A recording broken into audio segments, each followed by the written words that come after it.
You've been everybody else's first project, but when are you gonna start being your own? I'm Nesha Danay, and this is I Am My First Project, where we have real and uncomfortable conversations about why you're constantly staying stuck. As a resilience coach, I'm here to show you that most people prefer to be stuck in familiar bondage than unstuck in unfamiliar growth. And if that triggers you, keep watching. So if you're tired of staying stuck, I have a 4-week program that's opening up in January 2026. You get to work with me and we get to build the life that you want to build. Click the link below and let's get to getting unstuck.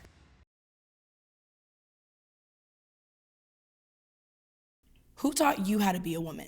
For me, it was women that did not know how to love themselves. Now, let me give this disclaimer because this episode is going to be very raw, very uncomfortable, and it's my family. I love them dearly. This was then, not now. And yes, I love you, family. I love you, family, very much. But this is my reality of my story, of my testimony from when I was younger and my interactions with my family. So y'all, we are at episode 5, when your family are your first mean girls. Unfortunately, I'm gonna actually talk about my aunt, my grandma, a little bit about my sister, and my mom. Again, I love y'all. So this episode isn't about bashing anybody. And this episode is actually to talk about childhood and trauma and reflection moments that shaped me as an adult. This episode is a moment for people to be able to reflect on certain things that they might have experienced that shaped them to be who they are today. Because I tell people all the time, you might not be as nice as you think. And unfortunately, I've had quite a few experiences with women where you are mean. You're a mean girl. But sometimes you don't know you're a mean girl because you were raised by mean girls. So mean girl status was the reality in your life. So we're gonna really get uncomfortable and we're gonna unpack this. It might not feel the best, and it might make you uncomfortable, and it might make you question things. But again, this is a journey that we go on together.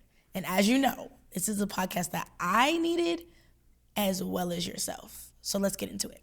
So let's get a setup. Again, y'all have heard if you've watched episode 1, 2, 3, and 4, which you should be watching them in order for you to get the whole story or the origin of Nesha Danay.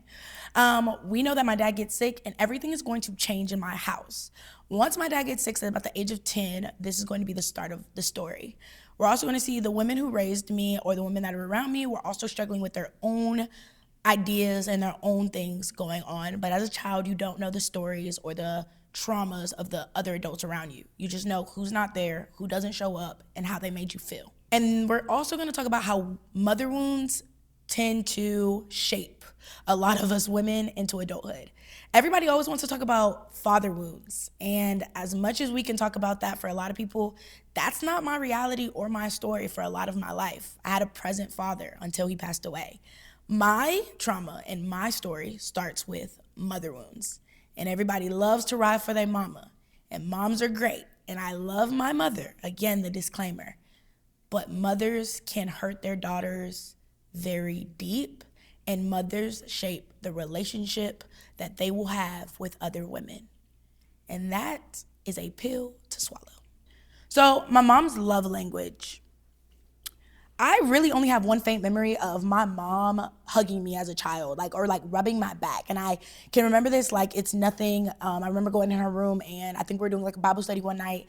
I sat down or laid on her bed, like there was like a space, and I remember laying there and I just remember her rubbing my back. But that's honestly the only faint memory I have of my mother showing affection as a child. And she might have been very affectionate or had more affections, but to be honest, I don't remember. I remember a lot more of those memories with my father being more affectionate, but my mom just don't have that or can't recall it. I do remember also memories of my mother praying for me in the middle of the night. Like she would pray for me before I went to school in the morning. We'd pray every night before bed, and then I remember her like coming in the room and she would like pray over us while we slept. But again, affection, I really don't recall. So what I learned about love, again, y'all know I got my notes. My mom didn't do apologies. That wasn't her thing. So my mom was one of those people, mess ups came with gifts, mess ups came with stuff, mess ups came with experiences. apologizing just wasn't her expertise. It wasn't something that she would offer to her children, to be honest. So I learned that love or gifts were love, that apologies weren't really even a thing. I don't think I even realized that you had to apologize to people for a while. And I guess I had this decision that I could work through the apology. Instead of actually using like the words itself, I felt like, okay, well, I can just get them a gift, or, oh, okay, I can do this for them. Like my acts of kindness or acts of service would masquerade over the apology. And this is actually gonna affect my relationship for years on the idea of not getting apologies, because I thought gestures were apologies for a long time. And if you remember the high school boyfriend, my relationship or best friend trap, he was a prime example of big mess ups, big apologies in the sense of gestures, from getting my name tatted on him to helping me get a motorcycle to flying me out. It was whatever he had to do to prove he was quote unquote sorry, except changing the behavior. It was just, okay, well, let me just love you louder, or love you loudly with materialistic or experiences. And it's not even just gonna be him, but it's gonna be multiple other things that are gonna end up kind of falling into that. I'm also gonna see that I had to learn, I learned to work for the earned approval of women. There was some type of validation or self-seeking that I needed from other women around me to feel like I was worthy or good enough. And that's not always that great, especially when the women that I was trying to prove myself to were mean. I mean, they were my immediate family. They were people that, quote unquote, loved me or cared about me. And that's one of those hard truths, is the people that love you the most or care about you the most as a child are gonna be the ones that define love for you. Because if I sat here and asked you the question, who was the first experience of love, or who taught you about love, you probably have to think a little bit and be like, who did teach me about love? But then ask you, who taught you about healthy love? Do you have somebody that comes to mind? Because all the love that we're taught isn't always the best love. And the last but not least is, I thought that love could be bought. I did it to other people. I let it be done to me because, again, I did not see apologies from my mother, from a woman in the house. Like, she didn't believe it. And if you remember episode 2, when God is distant, I was spiritually groomed by a leader who never apologized. My mother never apologized. Again, these are people that say they loved me, that they cared about me. So sometimes our story, our origins, our habits are shaped by certain things at a young age, and we're seeing the cycle over and over again. I recall all the episodes because my story works in a chronological order of some sort, but it also shows that the pattern didn't stop because I got older, the ages went. Sometimes we think time heals all, but time doesn't actually always heal all, because you're just letting time pass. You're not doing anything with the time. You're not healing from it. You're not dealing with it. You're just stuck. So where do you see yourself in all of that? Like, I'm telling you about, the trauma of my parents, or the trauma or the reality of like my mother wound, and where I'm at with that, and not being told an apology. Well, I don't even apologize. I believe I have to earn the approval of women. Like, where do you see you fitting in that? Do you see yourself in this already? We're just getting into the beginning of it. We haven't even started in the actual meat and potatoes of this episode. This is just the setup. So the coldness I'm gonna see is the coldness from my mom. I remember one memory, my dad got me a dog for Christmas. I wanted a dog so bad. I begged for it, and I am a daddy's girl through and through. My dad passed away about 2017 after I graduated, but me and my dad were like two peas of a pod. When my parents divorced, I ended up going to stay with my dad. I chose my dad for a long time, and then I ended up leaving to go stay with my mom, but like my dad was my best friend and a great example of a man growing up for me. And I just remember I wanted a dog so bad for Christmas, and this man went and found me a dog, got me a dog. My mom was livid, fish grease. And I remember my dad sleeping on the bed for months because of me. My parents didn't argue in front of us growing up. I never seen them argue until the divorce. That was the only argument I ever seen, which actually shapes a big portion of my relationships growing up. When I get older, that once you argue, you lose people. So I tried not to argue with people because I never wanted to lose them. So my mom doesn't apologize. I've never seen my parents argue, and I just remember my dad sleeping on the couch because I got a dog, and my mom being so mad and so mean and so bitter towards me for weeks, because the fact that my dad chose to get a dog for me instead of making her happy in that moment. And it sucks being young and being so happy about this creature, this dog, or this puppy, and you know that your dad is sleeping on the couch because of his decision that he made for you, and your mom is being cold, like distant, like rude, and you're just like, what is going on and why is this happening? And you just remember her having this attitude and making snarky comments, and you're just like, what the heck? Because you don't know. I don't have the language as a 10 or 11-year-old. I just remember the feeling. Even sitting here recollecting this story, I remember the feeling of, why is she so mad? And why is my dad on the couch? So all I knew was I was seeing my dad being punished for loving me so much. And that was a very expensive lesson that I believed love came with pain. There was a conversation that I overheard with my mom growing up about kids on the phone. You got to be careful what conversations you have around your children. You don't know what they're going to make or what impact they're going to have. There's just certain things, no matter how much you don't think they understand or how much you don't think they're paying attention, like certain conversations just do not need to be in earshot of a child. You just don't do certain things in front of a child. And unfortunately, my mom was talking to somebody about not wanting kids.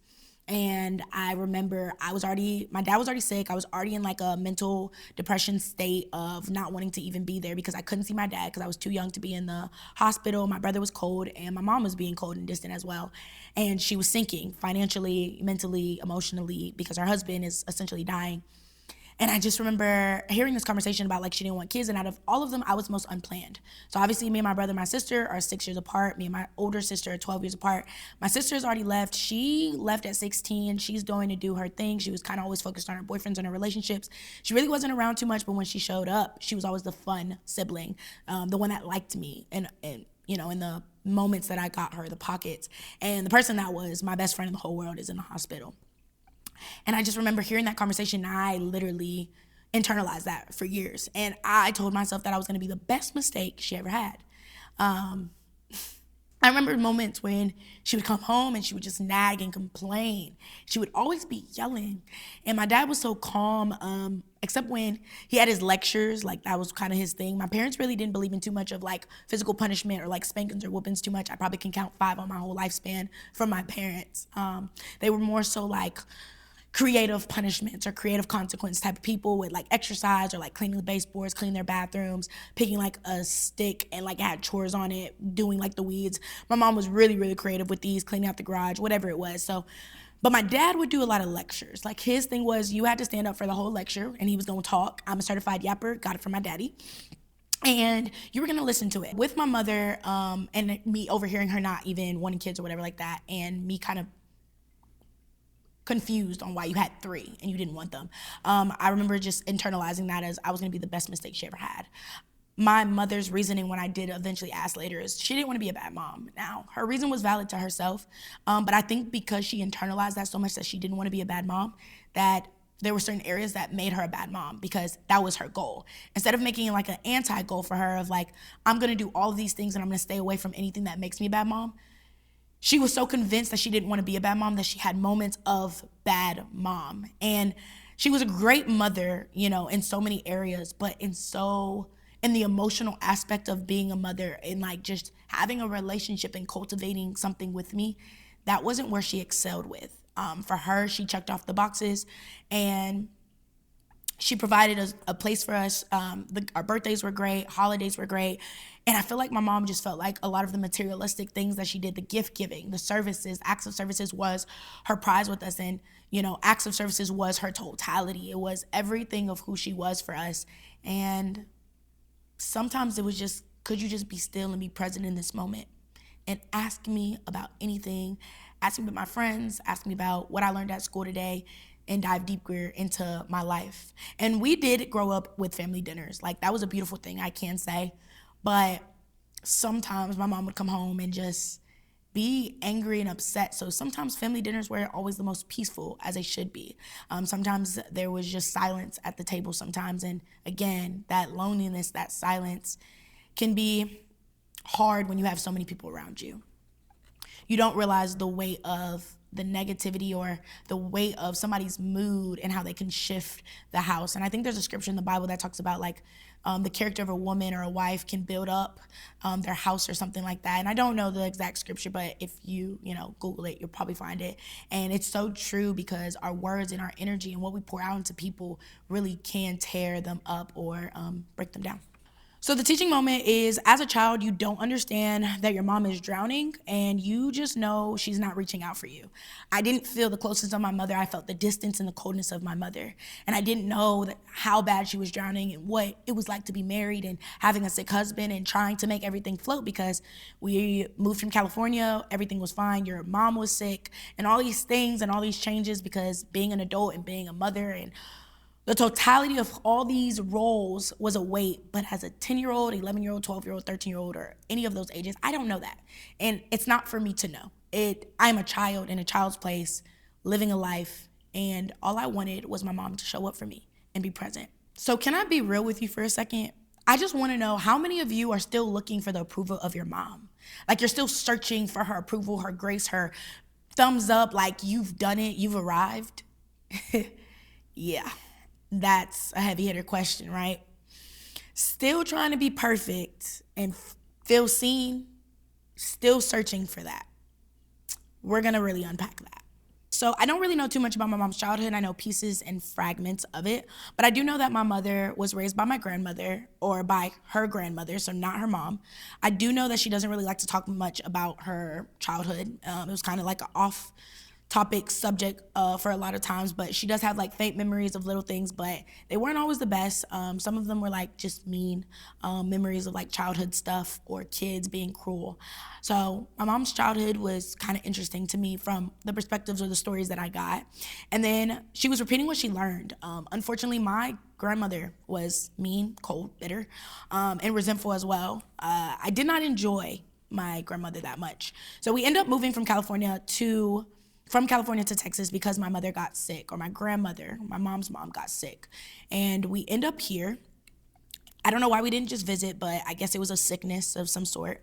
And all I remember is just the coldness of my grandmother. I don't remember her being very warm and very lovey-dovey. I remember like the initial hug when you come in and like that, but I don't remember too many good memories with her. I feel like for a lot of my childhood, when I did go visit her, because she lived about 2 hours away, she was always finding something to complain about. She was always upset. We were always in trouble. All the cousins would go over there. I remember the sleepovers and stuff, but like, she just wasn't that nice. And I actually hated going over there. And I would ask my parents all the time, did we have to go? Did I have to go? Especially during the summer. You know, your parents are trying to get that break over the summer without the kids, but to be honest, they didn't need a break. I needed a break because I didn't like them, okay? I did not like my grandma.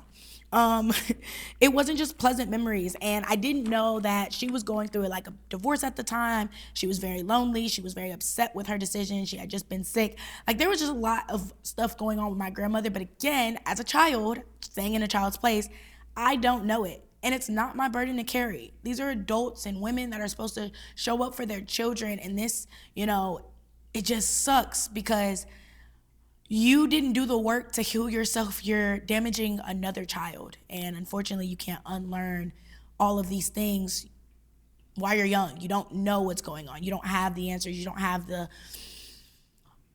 complexity or even your prefrontal cortex developed enough to even realize patterns in adults, because why are y'all so mean? And why are y'all like this? Because I didn't even know they were mean like that until I got older. I just knew I didn't like the way I felt when I was there. Listen, hurt people. And sometimes your mom is just repeating the cycle and the pattern of the people before her, which in my case was my mother. And that doesn't mean it's okay. Like, we're not validating anything, or I'm not sugarcoating anything, because wrong is wrong. Like, hurting people is not okay.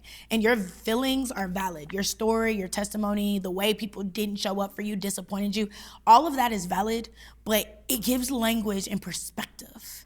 Sometimes it's not you. But it helps you to also make sense of things. Your mom didn't wake up and decide to wound you. She was wounded first. But here's the thing, that's her healing journey, not yours. And you gotta do your own work regardless. It's not meant for you to live on the back or the burdens of other people and what was done for you. You have to decide, these are my wounds, these are my scars. I can either bandage them up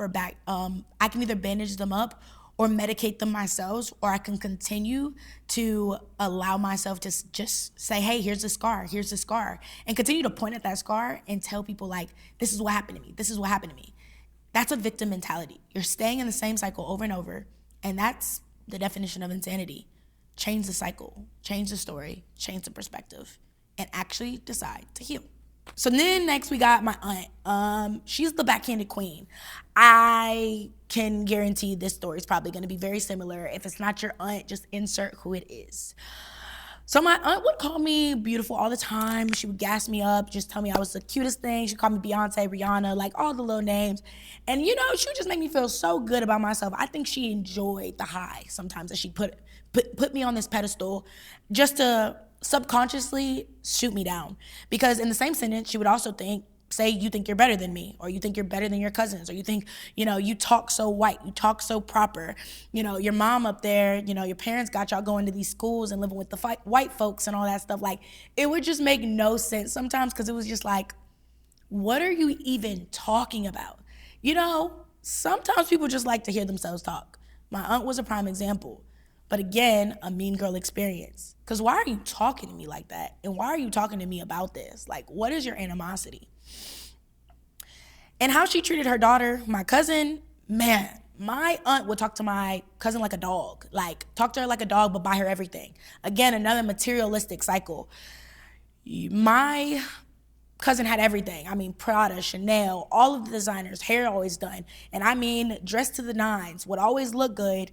But internally, I'm pretty sure my cousin, was suffering. Suffering because how my aunt would handle her. Suffering because what the words that my aunt would say to her. Suffering because my aunt would put hands on her, like fight her like she was not even her daughter 1 minute and then love her the next. I can only imagine my cousin's perspective from growing up with this aunt compared to I would just get little visits here and there, but I would deal with it. Microaggression to a little bit more. And it would always make me feel uncomfortable, because it would be like, you're supposed to be my auntie, you're telling me you love me, you care about me, but you're also giving me backhanded compliments. It was a lot of material wealth, but emotional deficiency in that household. Can you relate to this story? Having the family member in the family that always has something nice to say, but also in the same sentence, backhand compliments. Or do you even see this in your family, your friends, the people around you, people at work?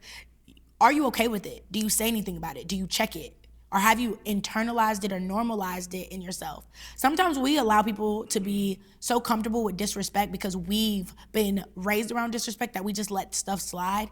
And that's not okay. It's not okay to allow people to treat us a certain way that we don't feel comfortable being treated. But it also makes us realize that we have to do so much more work to unlearn certain patterns about ourselves and get uncomfortable with understanding, like, that's not the reality. That's not how it's supposed to go. And this person cannot say they love me in one sentence and disrespect me and enable me, or disrespect me or belittle me, or even just treat me in this format. So earlier I told you my parents really didn't discipline us too much in like the traditional whooping format. They came up with certain consequences and stuff, but I do remember certain moments where like we would go around my mom's side of the family and they would try to discipline us. Like they would try to put hands on us and do stuff that like my parents just didn't do. And I said that earlier in the story of why I just feel like it was so crazy that you would want to put your hands on somebody else's child when they don't even put their hands on their child. And that was like one of the things that never made sense to me. You're so upset, or you have this animosity, and instead of just talking to us like our parents talk to us or having conversations with us, you're going to try to put your hands on us. I never could get it. I could never fathom it, because my parents would say they loved us, they cared about us, and that would be the last resort, because you didn't want to deal with yourself and look in the mirror and actually have to have communication with a child. You choose to put your hands on me.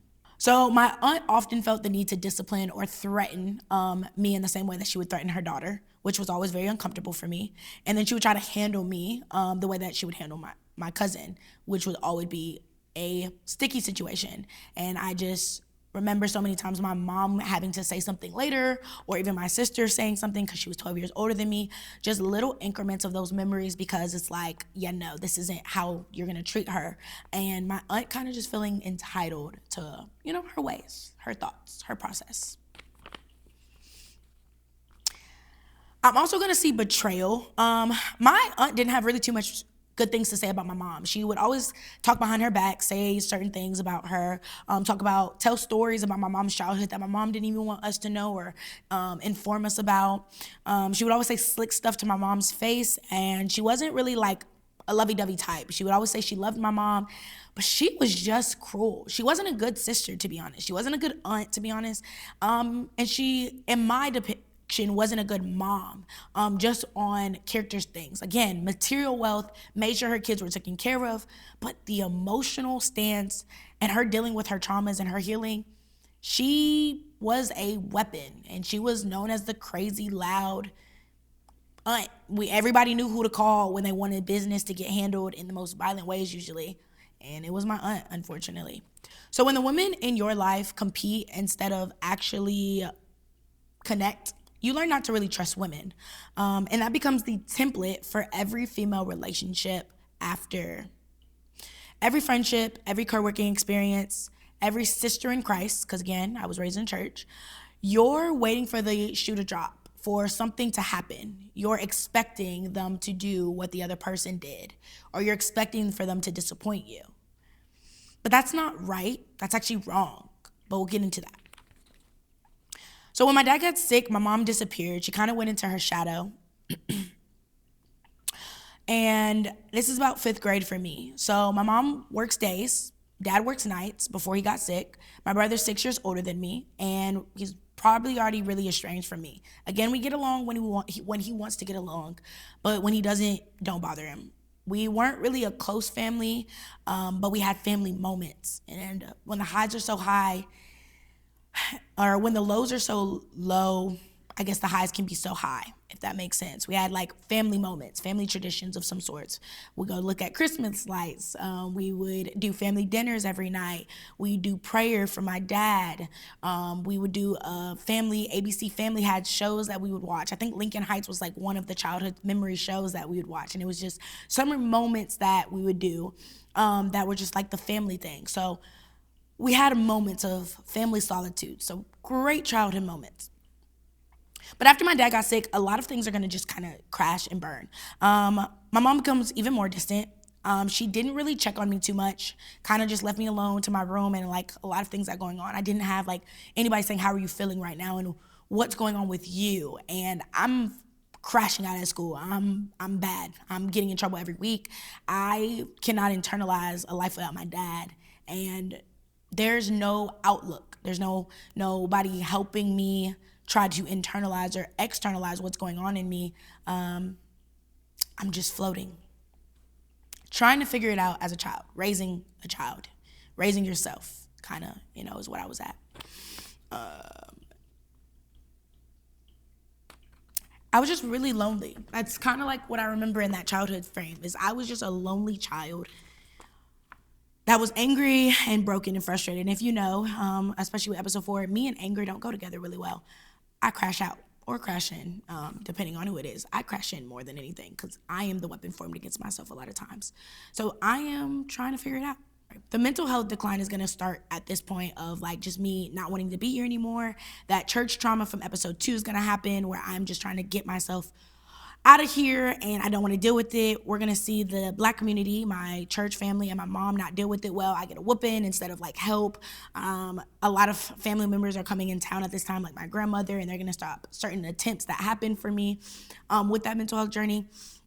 And again, I'm getting stopped. Everybody's saying something, but nobody's getting me help. Like there was no therapist. There was no family conversations. The only sit down I remember was the sit down at the church where they told me I was selfish, but I was still trapped in my mind. I was trapped with no support, no help. And I just had like my friends or the people around me. And I couldn't really talk to them. Like they were kids too. So trying to explain to them, all they could say was like, okay, I think I was clinging on to other people's life because I was raised in a predominantly white area, and a lot of them had their dads. A lot of them were in 2-family households too. So I'm watching everybody else's dad pick them up from school, and my dad used to pick me up because he would work nights and he would pick me up. And I'm watching all these other families do family events and stuff, but my dad's in the hospital. And I'm like, dang, this sucks. This doesn't feel good. I just want my dad. I just want my dad. And I just wanted somebody to see that I was sinking, that I was suffering, and nobody seen it. I was invisible. So what do I end up doing? I'm still checking off lists. I'm still trying to earn my mom's love in a way, being her best mistake. I'm still doing my chores. I'm still making somewhat good grades for the most part. I might be crashing out of school, but for the most part, I'm doing good grades. I think one class I'm crashing out more than others, and I'm not doing anything in there. But for the most part, I'm still checking off the box. I'm still going to the religious things. I'm still going to Awanas, the church events, still trying to be the golden child, but sinking. So I'm learning to perform. I'm learning to check off boxes, but when I get home and I'm by myself, I'm cutting, or I'm suicidal, or I'm just angry, you know? So I wasn't seen, but I was performing.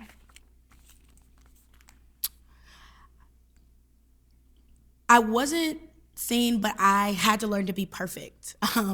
That's the making of a people pleaser. Right there, in this moment, I am being cultivated and shaped into what will be people pleasing. So, who else has learned to people please? And where did you find yourself feeling the need to people please, to perform, to check off boxes, to be easier to digest? Perform better, hurt less, figure it out, be nicer. I just wanted to be loved. And where do you want to be loved at? Where did you want to be seen at? Yeah. Tough questions. So my parents divorced, and I am the only one that really experiences a divorce. My brother is 6 years older than me. It's his graduation year, and then I think that summer, and then my older sister, again, she doesn't live with us. So I was the only sibling that experienced divorce, so I had a completely different experience than both of my siblings who grew up in two-parent household. I chose to go with my dad at first, as I mentioned, and my brother was in the house but graduating. Again, my sister was in her own world, and she could have definitely been a better sister. My sister's a very touchy subject for me because I do love her to pieces, but I definitely feel like there was areas of growth and opportunity for her to show up and be around a lot more. I won't say she was a part of being one of my mean girls, but she was a part of a person that did not show up when they had the opportunity. I just feel like she didn't take her sister role as serious as she should. I didn't feel like she was the big sis that she could have been for me, and just check on me more, just be around more, because she was so much older than me.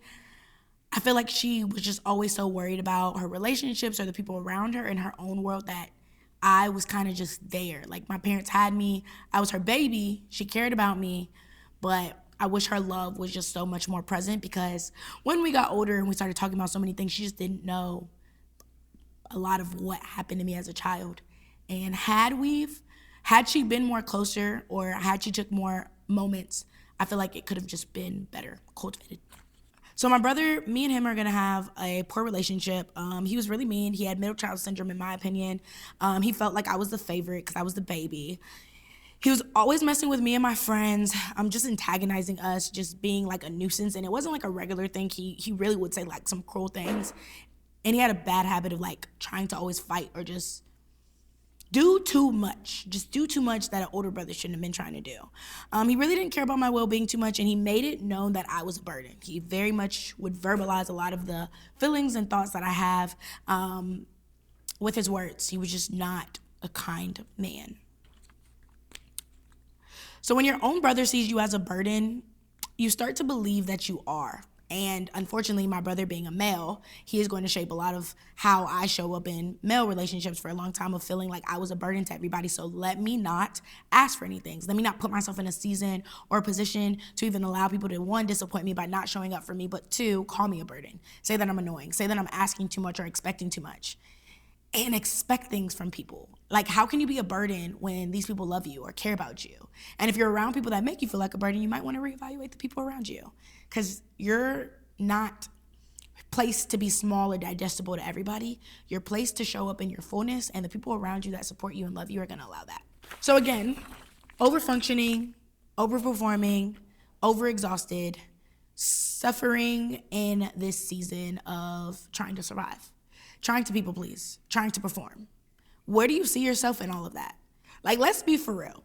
I'm saying all of this, I'm telling my story, I'm going in on what my life looked like, but here's a reflective moment. Where do you see yourself in my story?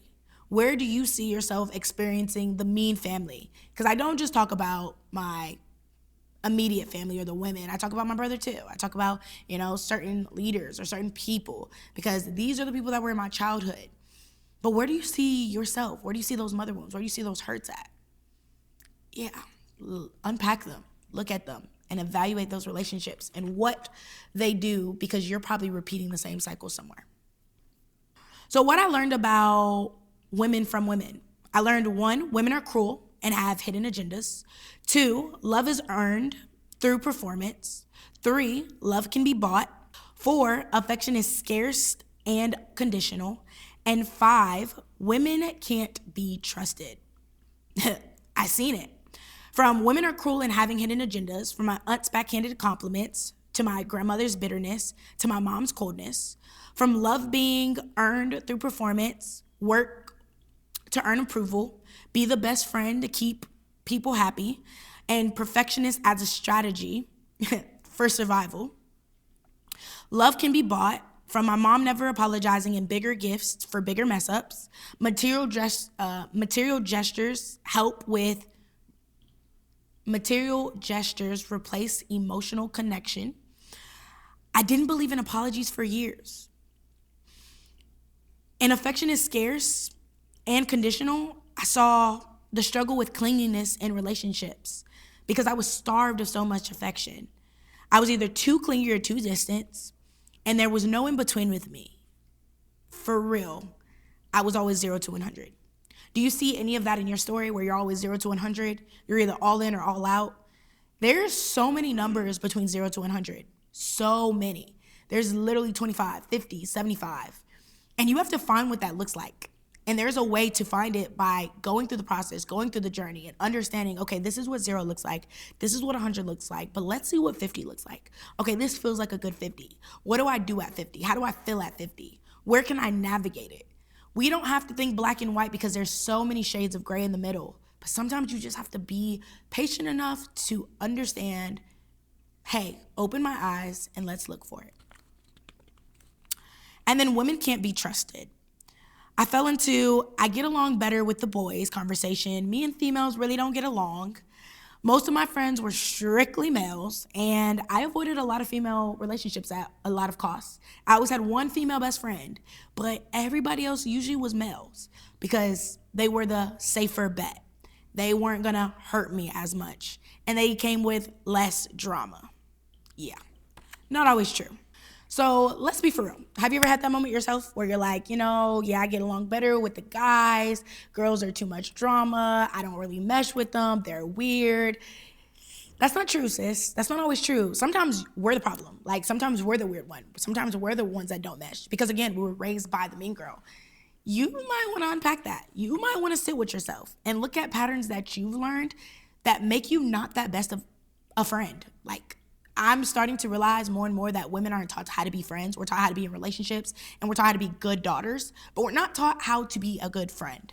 We're not taught about accountability. We're not taught about attitude and how we show up for people. And those are skills that you need to know because you are the mean girl. Sometimes you're the mean girl to families or friends, or sometimes you're even the mean girl to yourself, but you are the problem sometimes. So it's not true, and you really need to unprogram that. That's a mindset block.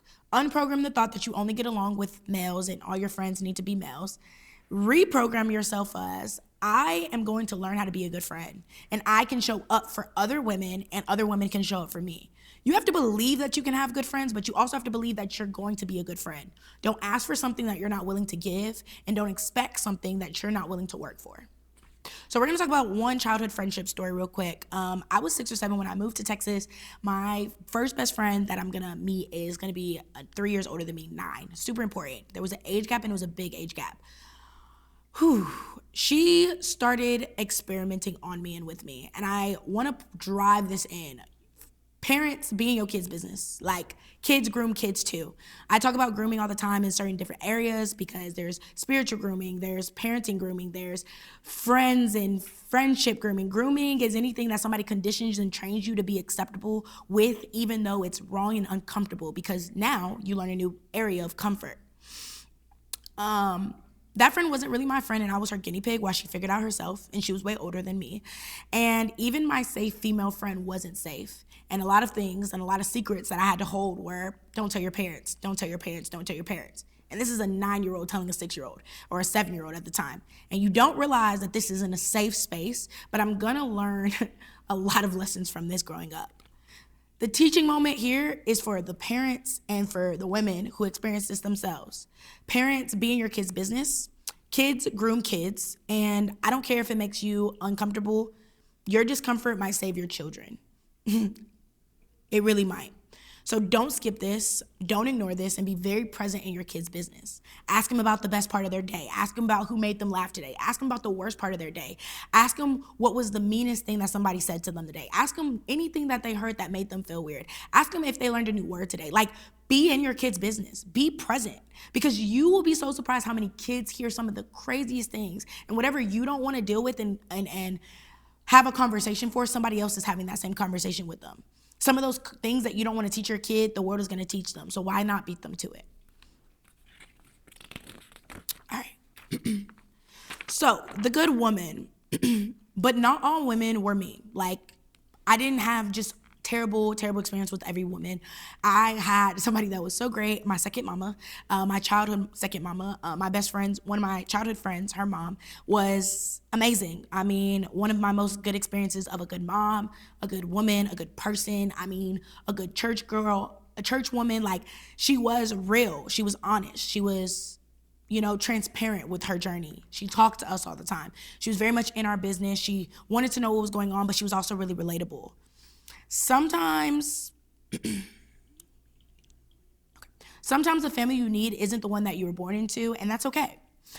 God will send the women that you need in your life, but you got to be open to them. A lot of times we will ask for stuff and pray for stuff, but we're not open to who they are, and sometimes we reject those things.